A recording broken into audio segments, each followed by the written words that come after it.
Thank you, Mr. Presiding Officer, and good morning, everyone. I also want to add my condolences and expressions of grief over the violent incidents over the past week, and really over, unfortunately, increasingly the past decade and beyond, insofar as they continue to be the result of the objectification of people based upon what they look like, or their sex, or their national origin, or any of these other classifications. People are reduced and demonized by these objectifications, and it is certainly terribly compounded by the gun culture in America, and the resort that people make to violence in response to their fears, their prejudices, and their pathology. So this is the latest. It is by no means insignificant that it is an Asian population in this particular case, but frankly, there are many minorities in this country are thus demonized and are at risk. So I can only hope that we begin to heal from that process. I would like to express my appreciation of Commissioner Terry picking up the torch on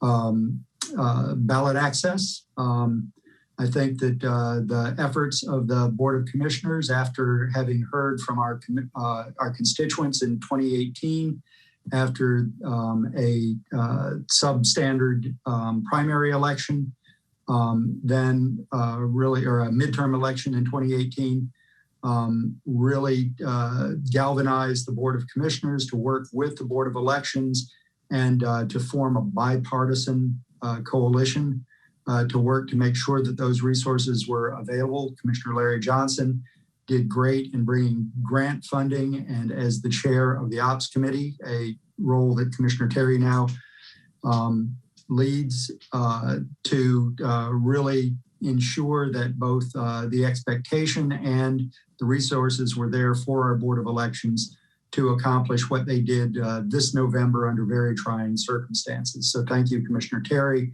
and Commissioner Johnson, Commissioner Marita Davis Johnson, and others who have participated in that, and look forward to the continued efforts of the board to make DeKalb a super voter jurisdiction. I want to make a call for volunteers. I'm looking for interested volunteers in District 2 Community Council, as well as representatives to serve on our water billing advisory board. You can contact my office at 371-2863 or my email at jrader@DeKalbCountyGA.gov, and let me know if you're interested and willing to serve on these important citizen boards. You heard a little bit today about a tax abatement issue. You can find more information on my website about tax abatement, its proper and improper uses. We will continue to be looking at that issue, but please go to my website or sign up for emails from our office at commissionerrader.com. I also want to encourage folks to remember the basic homestead exemption deadline on April 1st. We have had experiences in the past where folks had forgotten that deadline and they'd come to the commissioners to try to get help on it. What we have learned is that there is a statutory deadline, April 1st, and neither we nor the tax commissioner can waive that deadline in filing for these homestead exemptions, which are very important to new homeowners or those who have not gotten them before. Please go to the tax commissioner's website at www.dekabtax.org/exemptions to find out more about the basic homestead exemption, as well as the elderly exemption and other exemptions, and the host property tax assessment freeze. There are a few events that I want to point out. Callenwald Fine Arts Center launches outdoor spring concert series. It is complete with pod seating for safety, and they are outdoors. You can visit kellenwald.org for more information. The DeKalb Recreation, Parks, and Cultural Affairs Department will host its third annual Easter egg and scavenger hunt extravaganza, April 3rd, from noon to 2 p.m. at Exchange Park.